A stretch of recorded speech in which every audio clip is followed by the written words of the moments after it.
Media কমিটির পক্ষ থেকে বিনীতভাবে অনুরোধ করছি।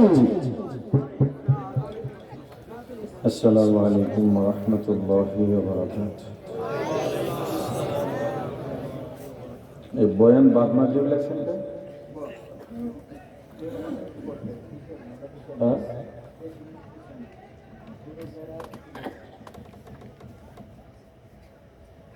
আপনারা আপনাদের সুবিধায় লেখছেন। জনগণ বলবে হুজুর বাদ মাগরিব আসে তো পাইছেন ওটা। এগুলো কেন করেন আমি বুঝি না।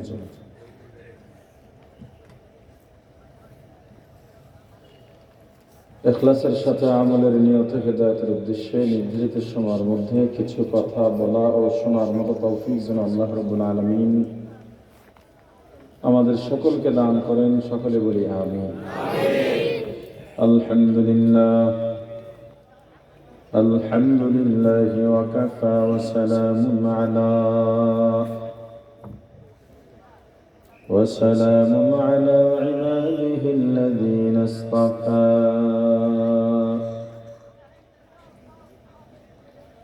أما بعد فأعوذ بالله من الشيطان الرجيم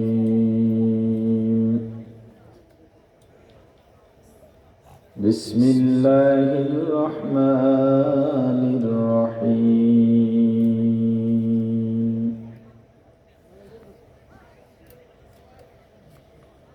الحمد لله رب العالمين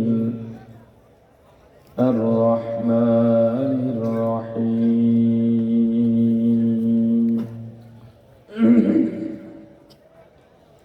مالك يوم الدين إياك نعبد وإياك نستعين اهدنا الصراط المستقيم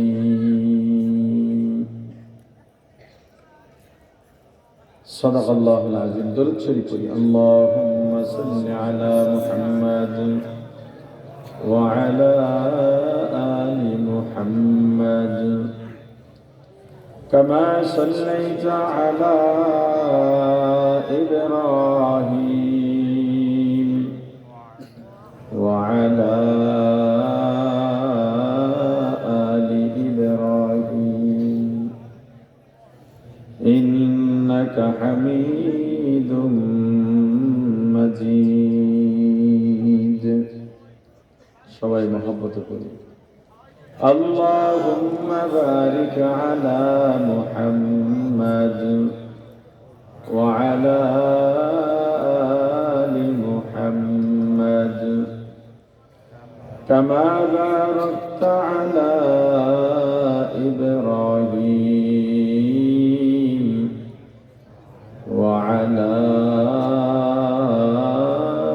آل إبراهيم إنك حميد مجيد. يا حي يا قيوم برحمتك استغيث أصلح لي شأني كله لا تكلني إلى نفسي طرفة عين. سبحان الله وبحمده سبحان الله العظيم. الحمد لله. কৌখালী জামিয়া ইসলামিয়া কৌমিয়া হাফিজিয়া মাদ্রাসা এতিমখানা লিল্লাবনী এলাকাবাসীর যৌথ উদ্যোগে পঞ্চম বার্ষিক ওয়াজ মাহফিল ও হালকায়ে জিকিরের সমাপনী অধিবেশনের মহতরম সভাপতি মুআজ্জাজ মুকাররম হযরত উলামায়ে কেরাম, দূর দূরান্ত থেকে আগত ইসলাম প্রিয় দিন প্রিয় মর্দে মুজাহিদ আল্লাহ রাব্বুল আলামিনের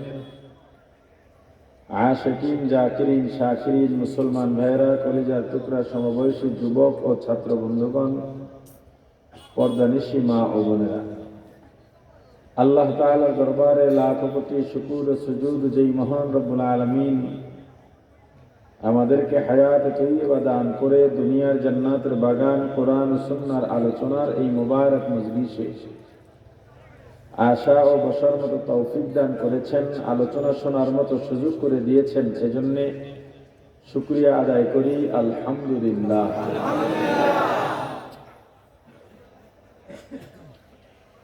সূরাতুল ফাতিহা তেলাওয়াত করেছি, আলহামদুলিল্লাহ সূরা। এই সূরা পারেন আপনারা? যারা জবাব দেন না তারা পারেন না এবং নামাজও পড়েন না। এই সূরা পারেন? এই সূরাও যে পারে না সে নামাজ পড়ে না, কারণ এই সূরা ছাড়া নফল, সুন্নত, ওয়াজিব, ফরজ কোনো নামাজ। قال النبي صلى الله عليه وسلم لا صلاة إلا بفاتحة الكتاب। রাসূল করিম সাল্লাল্লাহু আলাইহি ওয়াসাল্লাম বলেছেন, সূরা ফাতিহা ছাড়া কোনো নামাজ নাই।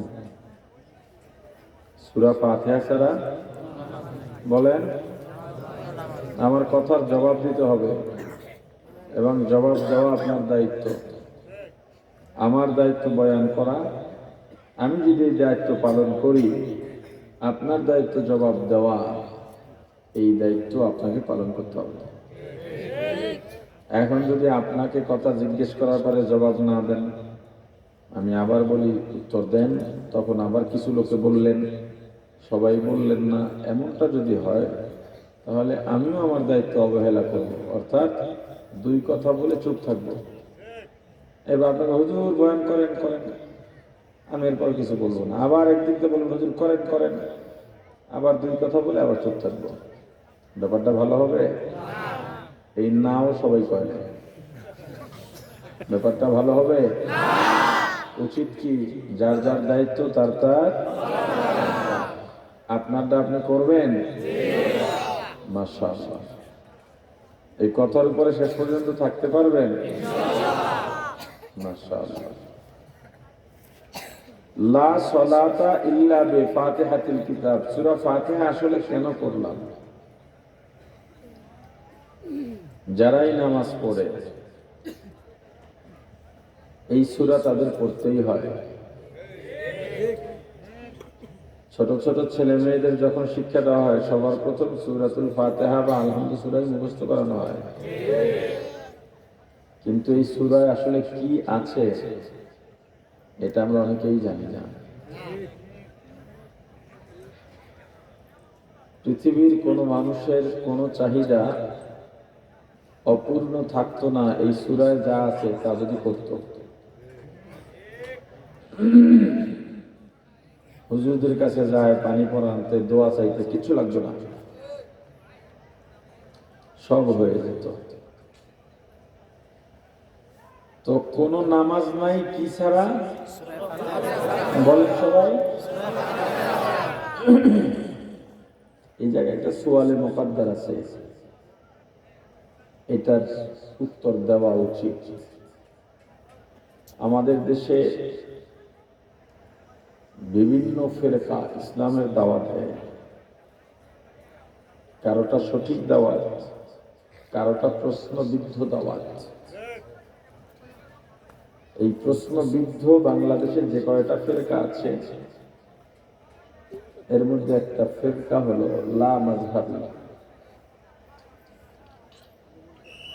বলবেন হয়তো হুজুর আমাদের গ্রামে পৌঁছে নাই, এই আলোচনা দরকার নাই, তবে আমি বলে যাই 5 বছর পরে হলেও কাজে লাগবে।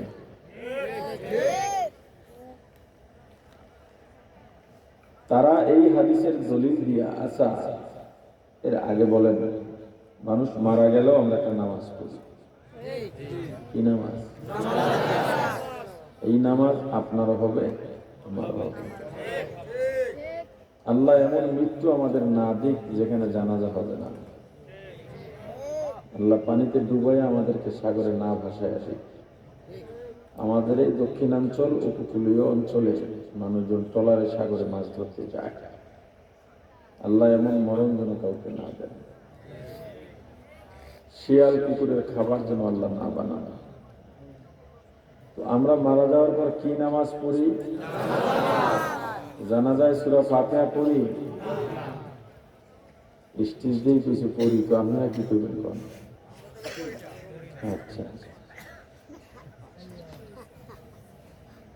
জানাজায় তাকবীর কয়টা? এই তাকবীর শরীয়তের হুকুমে কি?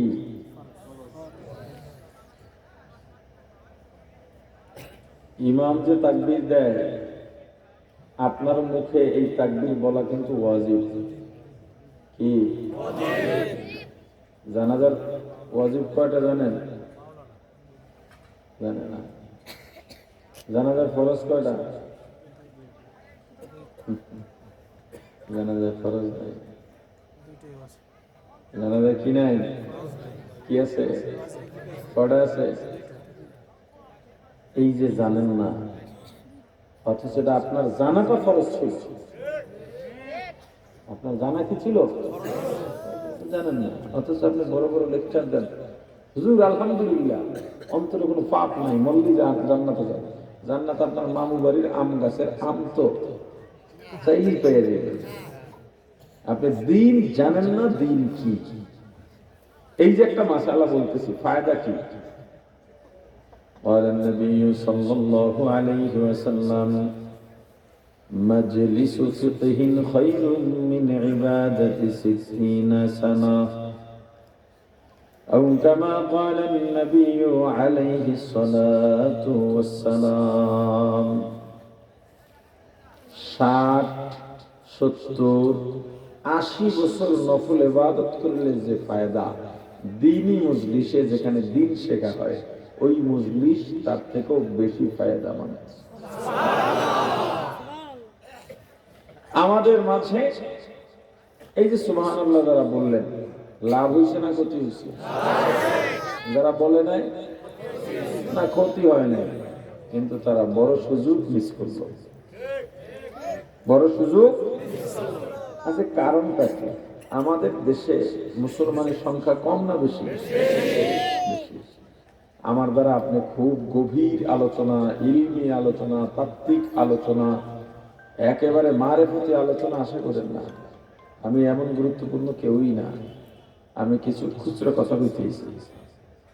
খুচরা কথা বুঝেন, যেগুলো নিয়মিত আমরা করে বেড়াই কিন্তু জানি না, আর এই বয়ানও কেউ করে না, এরকম কিছু খুচরা কথা বলবো। আমি আপনাকে জান্নাতে পৌঁছায় দিতে আসি নাই, আপনার আত্মা একেবারে ধুইয়া মুছিয়া শুদ্ধ করে দিতে আসি নাই, খাঁটি মুমিন বানায় দিতে আসি নাই, এটা আমি পারবো না। তাহলে কেন এলাম? আমি আসছি আপনার ঘুমন্ত কলবের দরজায় নক করতে। ঘুমাইনা কলবের জায়গায় দিতে আসি। যদি কলব জেগে যায় তখন আপনি বুঝবেন কি করা দরকার, কি করা দরকার না। মাসআলা যেটা শুনবেন এটা যেন আর না বলেন, এইভাবে শুনবেন, এইভাবে শিখবেন। আপনার কম দিয়ে দাঁড়াইয়া এই একজন উত্তর দিতে পারছে, বাকি অনেকে হয়তো এক দুজন পারে, উত্তর দিতে পারে না। জানাজার ওয়াজিব কয়টা?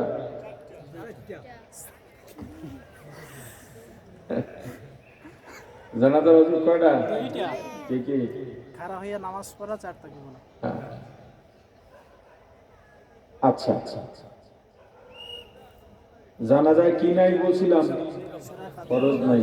কি আছে? ওয়াজিব আছে। কয়টা ওয়াজিব? একটা হলো দাঁড়াইয়া নামাজ পড়া, আর একটা 4 তাকবীর দেওয়া।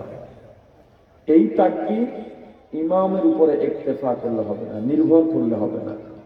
এটা আপনাকেও মুখে মুখে তাকবীরটা বলতে হবে। ইমাম যখন আল্লাহু আকবার বলে, আপনিও এতটুকু ছোট্ট আওয়াজে বলবেন, নিজেরটা নিজে যেন শুনতে পারে, জোরে না। এই তাকবীর আপনার জন্য কি? আচ্ছা আচ্ছা। এখন জানাজায় আমরা কি করি? প্রথম তাকবীর দিয়ে সানা পড়ি, সানা শেষ হলে কি করি? আর একটা তাকবীর দিই, এরপরে দুটো দিই। হাত কিন্তু ছাড়া যাবে না। ঈদের নামাজে হাত ছাড়ন কি আছে? জানাজায় কি নেই? প্রথম তাকবীর দিয়ে হাত বাঁধছি, এই হাত সরবে সালামের পর।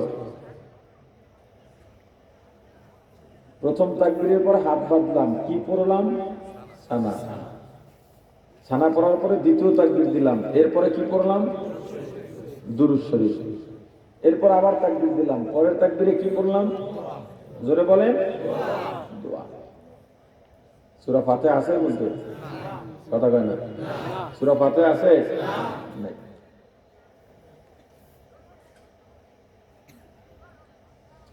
তাহলে আল্লাহ রাসূল বললেন, লা সালাতা ইল্লা বিফাতিহাতিল কিতাব।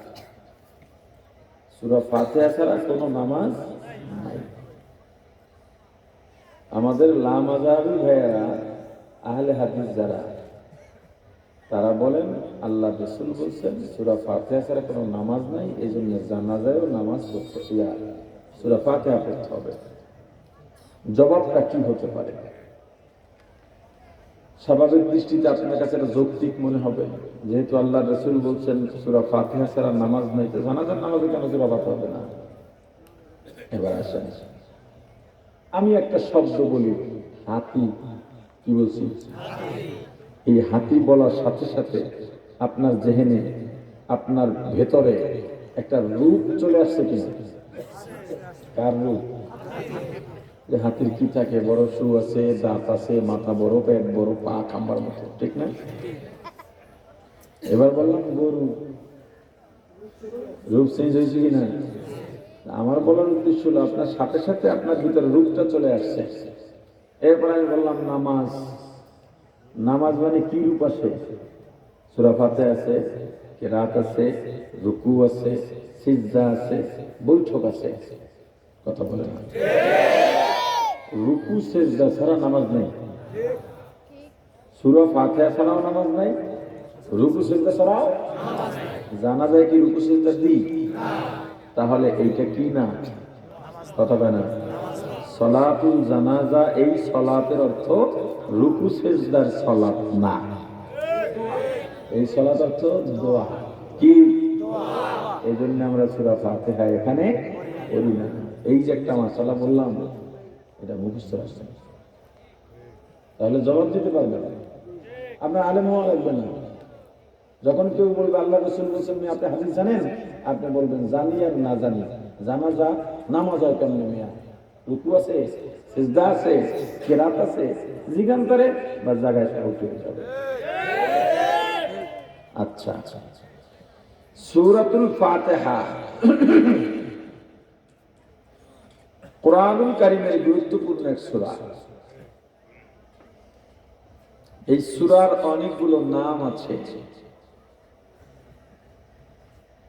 এক একটা নাম এক একটা কারণে রাখা হয়েছে।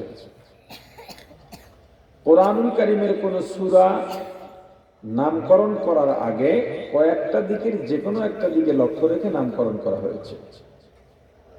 কোন কোন সূরার নাম সূরার প্রথম শব্দের দিকে লক্ষ্য রেখে নামকরণ করা হয়েছে। কোন কোন সূরা ভিতরের শব্দ, কোন কোন সূরা অর্থ সামগ্রিক ব্যাখ্যার দিকে লক্ষ্য রেখে, কোন কোন সূরা শানে নুজুল, কোন কোন সূরা আয়াতের বিষয়বস্তু কিংবা কোন একটা ভেতরের ঘটনার দিকে লক্ষ্য রেখে। সূরাতুল ফাতিহার অনেকগুলো নামের প্রধান দুইটা নাম। প্রধান কয়টা নাম? প্রধান দুই নামের এক নাম সূরাতুল ফাতিহা, আর এক নাম সূরাতুল হামদ বা আলহামদ সূরা। সূরাতুল ফাতিহার নাম ফাতিহা কেন? আলহামদ নাম আলহামদ কেন? আলহামদ মূলত সূরার প্রথম শব্দের দিকে লক্ষ্য রেখে আলহামদ রাখা হয়েছে। ফাতিহা কেন? ফাতহুন মানে খোলা, আরম্ভ করা, শুরু করা, উন্মোচন করা, উদ্বোধন করা। সূরা ফাতিহা দিয়ে যেহেতু কোরআন শুরু করা হয়েছে, এজন্য সূরাতুল ফাতিহার নাম কি? ফাতিহা। সূরাতুল ফাতিহা বা আলহামদ সূরার আরেক নাম হলো উম্মুল কুরআন। কি নাম? মুখস্থ করেন, কি নাম? কোরআনের মা। কি? জোরে বলেন, কোরআনের মা। মুফাসসিরিন কিরাম বলেন 30 পারা কোরআনে যা আছে সূরা ফাতিহার ভিতরে তাই আছে। অর্থাৎ 30 পারা কোরআন সূরাতুল ফাতিহার তাফসীর।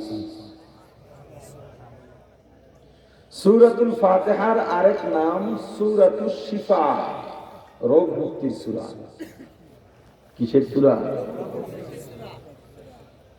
রাসূল করিম সাল্লাল্লাহু আলাইহি ওয়াসাল্লাম বলেছেন,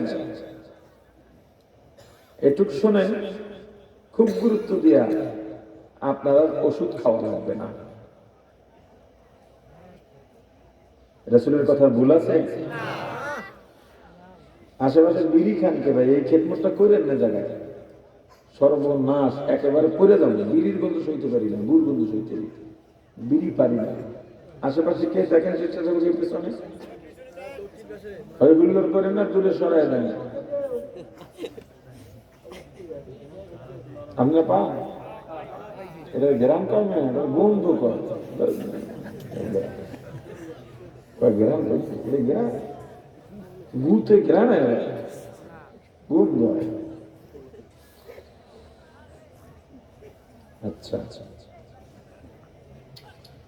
রাসূল করিম সাল্লাল্লাহু আলাইহি ওয়াসাল্লাম বলেছেন, পৃথিবীতে এমন কোন রোগ নাই, আগত, অনাগত, বর্তমান, ভবিষ্যৎ, এমন কোন রোগ নাই যেই রোগের শিফা সূরা ফাতিহায় নাই। শুধু একটা রোগের শিফা দিতে পারবে না, মৃত্যুকে জীবিত করতে পারবে না। এখানে যত চিকিৎসাই ছিল, কাজ হবে না। তাহলে মৃত ব্যক্তিকে জীবিত করা ছাড়া পৃথিবীতে আগত, অনাগত যত রোগ আছে, সব রোগের চিকিৎসা কোথায় আছে? সবাই বলেন। বলে ডায়াবেটিসের কোনো চিকিৎসা নেই, কে কইছে নাই?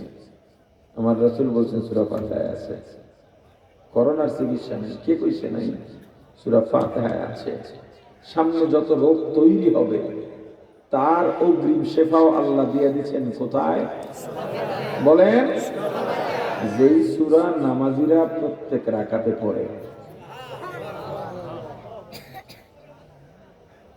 প্রশ্ন, সূরা ফাতিহা দিয়ে যদি রোগ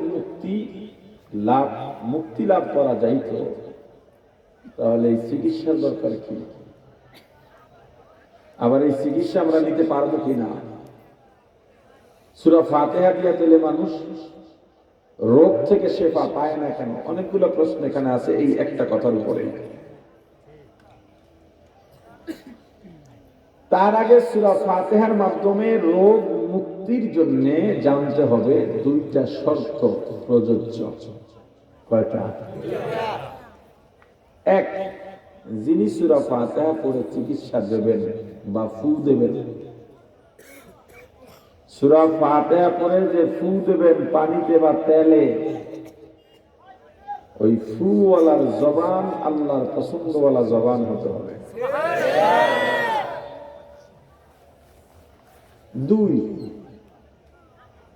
যেই ব্যক্তি সূরা ফাতিহার চিকিৎসা নেবেন তাকে পূর্ণ ইয়াকিন এবং বিশ্বাস করতে হবে, তার ভেতরে এই বিশ্বাস থাকতে হবে আমি ভালো হবই হব।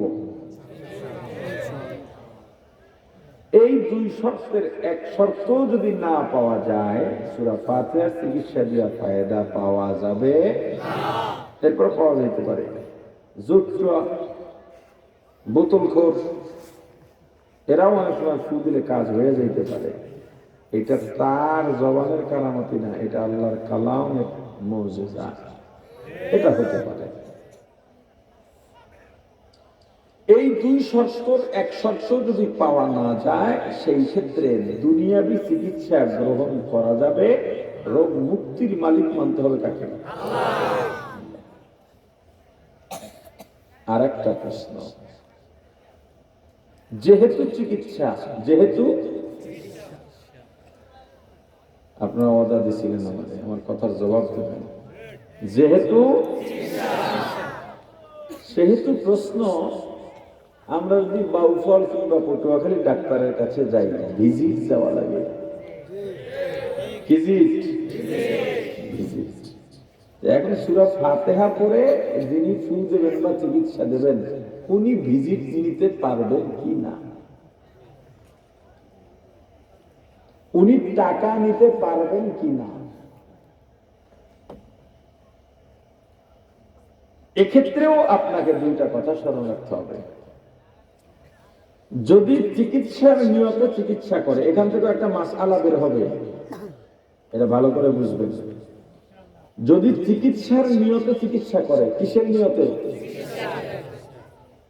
তাহলে চিকিৎসা করে টাকা নিতে পারবে।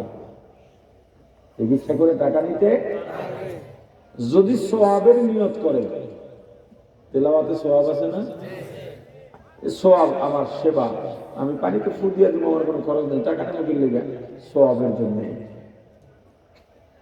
তাহলে টাকা নিতে পারবে না। সওয়াবের নিয়ত করে যদি টাকা নেয়, তাহলে সওয়াব হবে না, উল্টা গুনাহ হবে। সওয়াবের নিয়ত করার পরে টাকা নিলে কি হবে, জোরে বলেন। আপনি ফু দিচ্ছেন না, হুজুর আপনি তো চান নাই, আমি দিয়ে গেলাম, হবে না, কথা বলেন। সওয়াবের বিনিময় হয় না, সওয়াবের বিনিময়, দুনিয়াবি বিনিময় হয় না। এই যে আমরা ওয়াজ করতে আসি, মাহফিল টাকা দেয়, কি বাবদ দেয়? 1 ঘন্টা ওয়াজ করলে এত টাকা, 2 ঘন্টা ওয়াজ করলে এত টাকা, এই বাবদ প্রশ্নই আসে না। এইটা একজন আলেম আসেন, খরচ আছে, যার নিয়ে একটা মাহফিলের পিছনে সারা দিন কেটে যায়, সময় ব্যয়, এই বাবদ পারিশ্রমিক দেওয়া হয়। ওয়াজ থেকে যে টাকা দেওয়া হয়, এটার নাম হাদিয়া না, এটা সরাসরি পারিশ্রমিক, এটা হাদিয়া নয়। হাদিয়া কারে কয়? হাদিয়া বলে বিনিময় ছাড়া হালাল রিজিক থেকে মহাব্বতে যেটা দেওয়া হয়, এটার নাম কি? হাদিয়া কি কালেকশন করে দেয়? আরে কথা বলেন না কেন? হাদিয়া আমার তৌফিকে যেটা আছে আমি এটা দেব, আমার মহব্বতের মানুষকে সুন্নতের নিয়তে। বিনিময় হতে পারবে না। মাহফিল কমিটি আগে 10,000 20,000 টাকা দিয়ে এলো, 50,000 টাকা দিয়ে এলো, কি হুজুর হাদিয়া। ওই মাহফিলে যদি হুজুর না আসতে পারে, টাকাটা ফেরত আনে না হুজুরের কাছে রেখে দেয়? আরে কথা বলে না। হাদিয়াই যদি দেয় তাহলে ফেরত নেবে কেন? বরং হুজুর যদি ফেরত না দেন, তখন তারা মানববন্ধন করে। এটা কি হাদিয়া? আপনি হাদিয়া দিলেন, হাকিমুল উম্মত মুজাদ্দিদুল মিল্লাত আল্লামা আশরাফ আলী থানভী রাহমাতুল্লাহি আলাইহি একজনে হাদিয়া দিলেন, দিয়ে বলতেছেন হুজুর দোয়া চাই। কি চাই? হুজুর দোয়া করলেন, আল্লাহ আমার আগন্তুক ভাইকে আপনি কবুল করেন, তার মনের আশা পূরণ করেন, তার বালা মুসিবত দূর করে দেন, তাকে আপনি জান্নাতবাসী বানায় দেন, মুমিন বানায় দেন, আল্লাহুম্মা আমিন। লোক উঠে যাইতেছে, এ ভাই ইদার না হো, আপনি হাদিয়া वापस ले लो।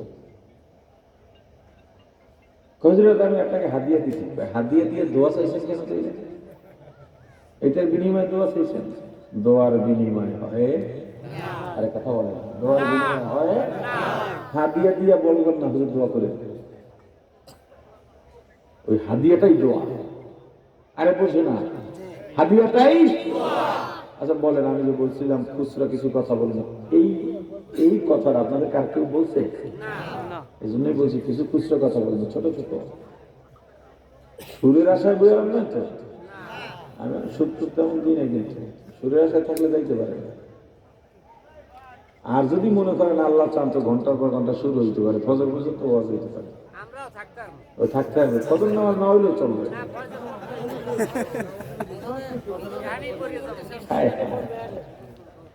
আমি 10টার পর বয়ান করি না, এসার পরেই বয়ানে বসে বসে।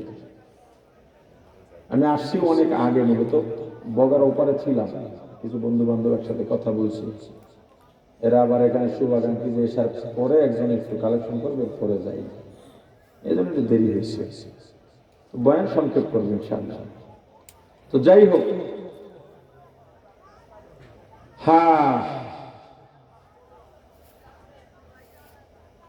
কি বলছিলাম, চিকিৎসার নিয়তে চিকিৎসা করলে টাকা নিতে পারবে, সওয়াবের আশা করা।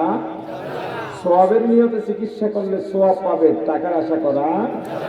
সোয়াবের নিয়তে চিকিৎসা করে টাকা নিলে সোয়াবও হবে না, কি হবে? জোরে বলেন। এখন টাকা যে নেওয়া যাবে যদি চিকিৎসার নিয়তে চিকিৎসা করে। দলিল, একদল সাহাবী সফররত অবস্থায় এক জায়গায় তাঁবু গাড়লেন। পার্শ্ববর্তী এলাকার একজন ব্যক্তি এসে বললেন, আপনাদের মাঝে এমন কেউ আছেন আমার সন্তানকে সাপে কেটেছে, একটু চিকিৎসা করে দেবেন? সাহাবীদের একদল বললেন, আছি। কি দেবেন?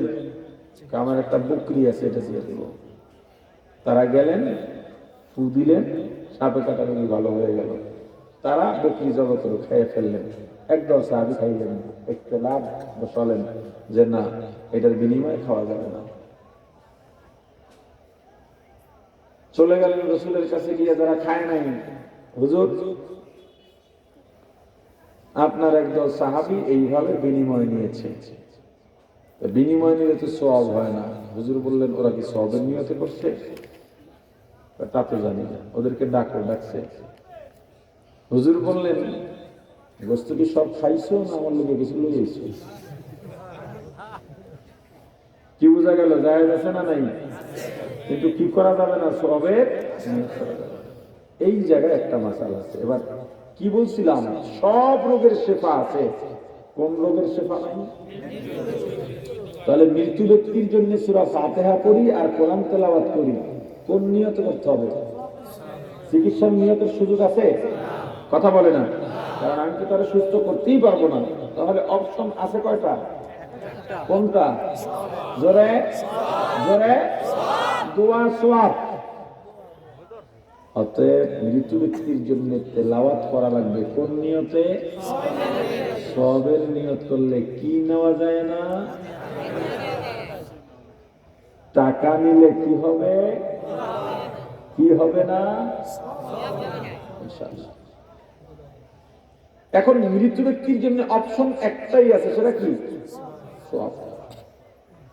মৃত ব্যক্তির সওয়াবের জন্য 3 কাজের যে কোনো এক কাজ করতে হবে। 2টা কাজ একসাথে করা যাবে না। 2টা কাজ করলেই একটার বিনিময় আরেকটা হয়ে যাবে, তখন গুনাহ হবে। আমার কথা যদি আপনি ভুল পান, আমার খানকায় চিঠি পাঠাবেন আমার বরাবর, আমি অবশ্যই গুরুত্বের সঙ্গে আপনার চিঠির উত্তর দেব ইনশাআল্লাহ। কিন্তু আমার কথা সঠিক, আপনার মন মতো হয় নাই, আর এক হুজুরে এই মাসালা দিছে, ওই মাসালা দিছে, এজন্য আমার বিরোধিতা করবেন, করেন, মানবেন না, মানবেন না, এলাকার মধ্যে বেশ লাগাইবেন না। আমার কথা আপনার ভালো না লাগে, মানবেন না। আপনি ডাক্তারের কাছে গেছেন, পছন্দ হয় নাই, চেক আপও করাইছেন, পছন্দ হয় নাই, টাকাও দিচ্ছেন, আর এক ডাক্তার দ্বারা গেছেন, ওই ডাক্তার নিয়ে পেশ লাগাইছেন। তাহলে হুজুরে যখন কথা বলে পছন্দ না হইলে পেশ লাগান কেন? কথা কয় না, নরম পাইছেন না? 3 কাজ কি? গরিবদেরকে খাওয়াবেন, খাওয়াইলে শুধু খাওয়াবেন না, টাকা না দোয়া। খাওয়াটাই দোয়া। কথা বলেন না, খাওয়াটাই দোয়া। যদি দোয়া চান খাওয়াইতে পারবেন না, টেহাও দিতে পারবেন না, দোয়া তো দোয়া। যদি হাদিয়া দেন, হাদিয়া দেবেন, দোয়াও চাইবেন না, খাওয়াইবেন না। কথা কি বুঝছেন? আচ্ছা, সূরাতুল ফাতিহার আরেক নাম সূরাতুত তা'লিমিল মাসআলা। এটা হলো আজকে আমার আলোচনার নিয়ম। সূরাতুত তা'লিমিল মাসআলা, আল্লাহর কাছে দোয়া করার নিয়ম পদ্ধতির সূরা। কিভাবে আল্লাহর কাছে দোয়া করলে আল্লাহ দোয়া কবুল করবেন সেইটা শেখানো হয়েছে সূরা ফাতিহায়। পৃথিবীর এমন কোন মানুষ নাই, এমন কোন ধর্মাবলম্বী নাই যারা চায় না আমি যেটা চাই সেটা হয়ে যাক। পৃথিবীর এমন কোন মানুষ চায় না আমি যে দোয়া করি এই দোয়া কবুল না হোক। সবাই চায় কি?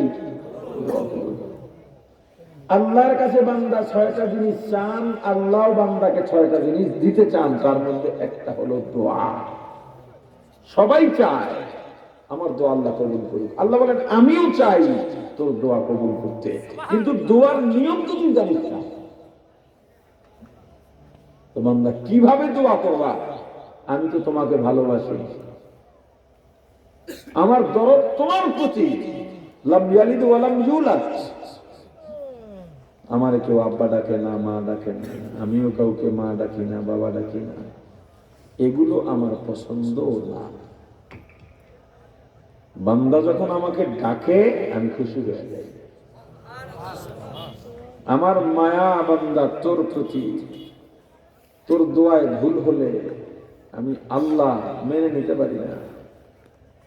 এজন্য দোয়া কেমনে করবা আমি আল্লাহ শিখাইছি, এর বাইরে দোয়া করো না। কি করবা? যখন আল্লাহর কাছে কিছু চাইবা, চাওয়ার আগে কয়েকটা কাজ করা লাগবে। এক নাম্বার, প্রথমেই আল্লাহর প্রশংসা করবা। কার প্রশংসা? আরে জোরে বলেন কার? প্রশংসা কি দিয়া করবা? যদি ভুল ভাল বলে ফেলো, আমি আল্লাহর প্রশংসা করতে গিয়ে আল্লাহর যদি নিচে নামাইয়া ফেলাও, এই জন্য কেমনে প্রশংসা করবা আমি আল্লাহ শিখাইছি তোমাকে। কি দিয়া প্রশংসা করবা? আলহামদুলিল্লাহি রাব্বিল আলামিন,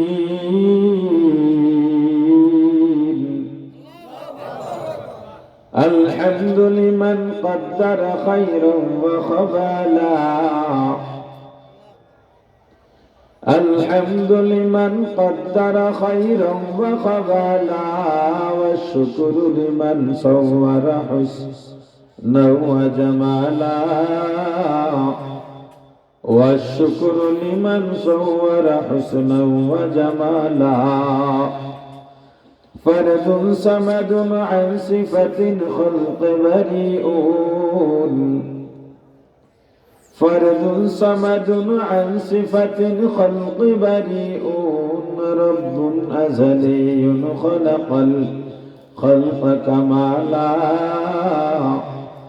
رب أزلي خلق الخلق كمالا، لا إله إلا الله، لا إله إلا الله، لا إله إلا الله، لا إله إلا الله، لا إله إلا الله، لا إله إلا الله، لا إله إلا الله،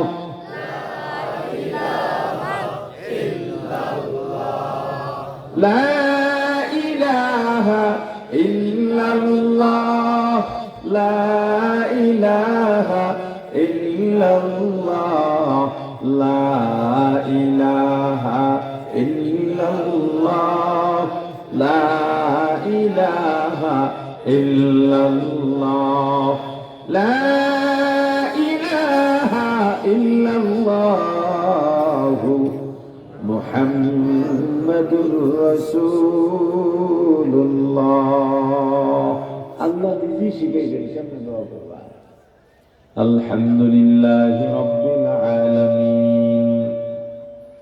বান্দা তুমি যখন আমি আল্লাহর কাছে দোয়া করবা, এক নম্বরে আমি আল্লাহর প্রশংসা করবা।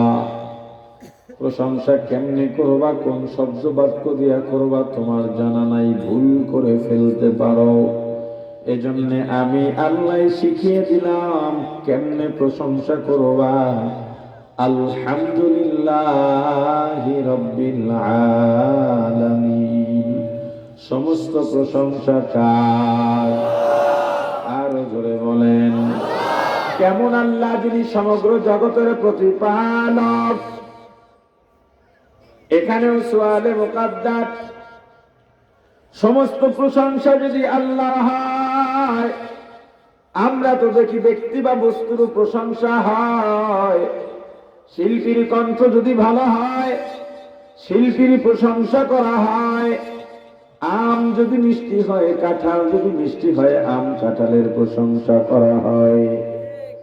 রাঁধুনির রান্না যদি সুস্বাদু হয়, মজাদার হয়, রাঁধুনির প্রশংসা করা হয়। তাহলে সমস্ত প্রশংসা আল্লাহর কেমনে হলো? এই যে একটা প্রশ্ন, উত্তর যদি না জানা থাকে আপনি ইসলাম থেকে দূরেও সরে যেতে পারেন। মিলায়া দিই। এবার বলেন, কণ্ঠওয়ালার কণ্ঠ নিজে থেকে বানাইছে না কেউ দান করেছেন? আল্লাহর নাম নিতে লজ্জা লাগে নাকি? জোরে বলেন, কে দিছেন? নিজ থেকে যদি কেউ কণ্ঠ সুন্দর বানাইতে পারত, পৃথিবীর সব মানুষ শিল্পী হয়ে যেত। আমের মিষ্টতা, কাঁঠালের মিষ্টতা নিজের থেকে নিজে অর্জন করেছে না কেউ দান করেছেন? কে? আর জোরে। আম কাঁঠাল নিজের থেকে যদি মিষ্টতা অর্জন করতে পারত, টক বলতে কোনো শব্দ দুনিয়ায় থাকতো না।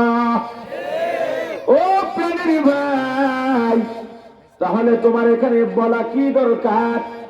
যদিও সাময়িকভাবে বস্তুভাবে ব্যক্তির প্রশংসা করা হয়, মূলত সব প্রশংসা গিয়া জমা হয় আল্লাহর প্রশংসার ঝুলিতে। এখন আপনি এটা উপস্থাপন কিভাবে করবেন?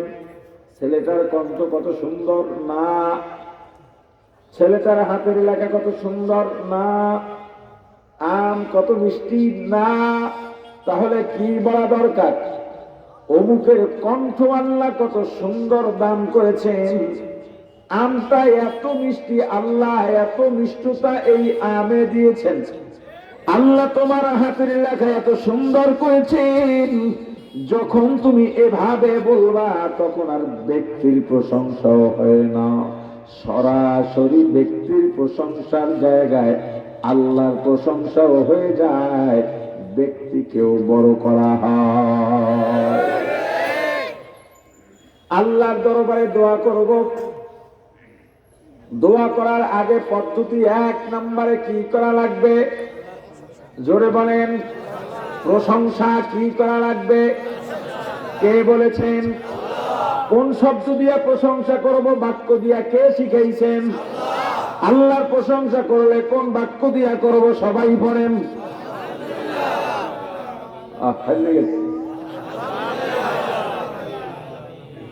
আল্লাহ বলেন, বান্দা 2 নম্বরে আমার গুণগান বর্ণনা করো। এই গুণগান বর্ণনা করতে গিয়াও তুমি ভুল করে ফেলতে পারো। গুণ গাইতে গাইতে গাইতে গাইতে বলে ফেলতে পারো, আল্লাহ আপনার বাবা হওয়ার গুণ আছে। পয়গম্বর ঈসার মতো আল্লাহর পুত্র মেনে বাঁচতে পারো। এ বান্দা, না না, তুমি ভুল করবা, এটা আমি আল্লাহ চাই না। এজন্য আমি আল্লাহ তোমাকে শিখা দিচ্ছি কি দিয়ে আমি আল্লাহর গুণগান করবা। আর রহমানির রহিম,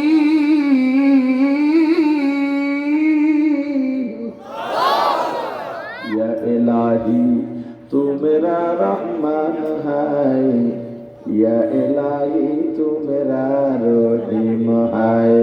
अल्लाह अल्लाह तू मेरा गफ्फार है, अल्लाह अल्लाह तू मेरा गफ्फार है। हुवल्लाहुल्लज़ी ला इलाहा इल्ला हु, हुवल्लाहुल्लज़ी ला इलाहा इल्ला हुवा आलिमुल गैबि वश्शहादति हुवर रहमान।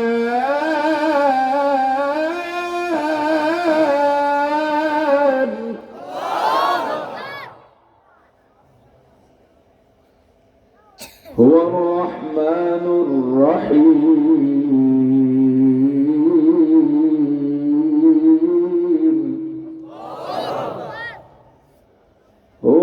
हुवल्लाहुल्लज़ी ला इलाहा इल्ला हु, हुवल्लाहुल्लज़ी ला इलाहा इल्ला हुवल मलिकुल कुद्दूसुस सलामुल मुमिनुल मुहैमिनुल अज़ीजुल जब्बार।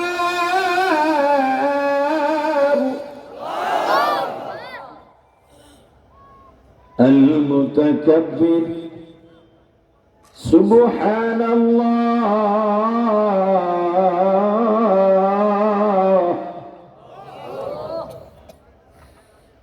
سبحان الله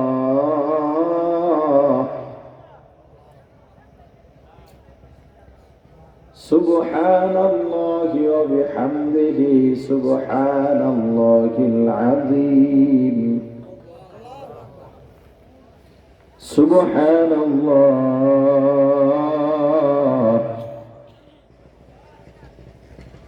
سبحان الله عما يشركون